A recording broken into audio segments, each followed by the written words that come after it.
ബഹുമാനവും ആദരവും വാക്കിൽ മാത്രം ഒതുങ്ങുന്നു, അത് പ്രവൃത്തിയിൽ വരുന്നില്ല, അല്ലെങ്കിൽ മനസ്സിൽ അതൊരു വികാരമായോ നന്മയായോ സൂക്ഷിക്കുവാൻ നമുക്ക് കഴിയാത്ത ഒരു കാലഘട്ടമാണ് ഇന്നത്തെ കാലഘട്ടം എന്ന് പറയുന്നത്. ഇതിന് ഒരു അറിവുണ്ടോ എന്ന് ചോദിച്ചാൽ തീർച്ചയായിട്ടും ഉണ്ട്.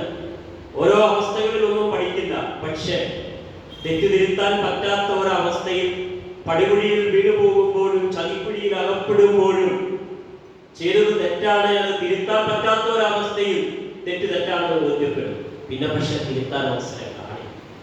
എന്തായാലും ഇത്രയും ടീച്ചേഴ്സ് അതിൽ തന്നെ എന്നെ പഠിപ്പിച്ചിട്ടുള്ള നല്ലൊരു ശതമാനം അധ്യാപകരുടെ ഉണ്ട്. തീർച്ചയായിട്ടും അവരുടെ ക്ലാസ്സുകളും അവരുടെ നിലപാടുകളും അവരുടെ ഓർമ്മകളുമായിരിക്കും ഞാനെന്ന് പറയുന്ന വ്യക്തിയെയും എന്റെ നിരീക്ഷണങ്ങളെയും കാഴ്ചപ്പാടുകളെയും രൂപപ്പെടുത്തുവാൻ എനിക്ക് സഹായിച്ചിട്ടുള്ളത് എന്നുള്ള കാര്യത്തിൽ സംശയവുമില്ല. നമ്മുടെ കോളേജ് തലങ്ങളിലും മറ്റേത് തലങ്ങളിലും പഠിച്ചാലും ശരി, നാം ഏറ്റവും കൂടുതൽ ഓർക്കുന്നത് നമ്മുടെ സ്കൂൾ അധ്യാപകരെയാണ്. ഇന്നും പൊതുസമൂഹം ആദരിക്കുന്ന അധ്യാപകർ കോളേജ് അധ്യാപകരൊന്നുമല്ല. ഇന്നും സ്കൂൾ അധ്യാപകരെ തന്നെയാണ് പൊതുസമൂഹം ആദരിക്കപ്പെടുന്ന അധ്യാപകർ. പക്ഷെ ഇന്നത്തെ അധ്യാപകരായി കാണുന്നതിനപ്പുറം അവരുടെ രാഷ്ട്രീയമായ കാഴ്ചപ്പാടുകളോ ജാതി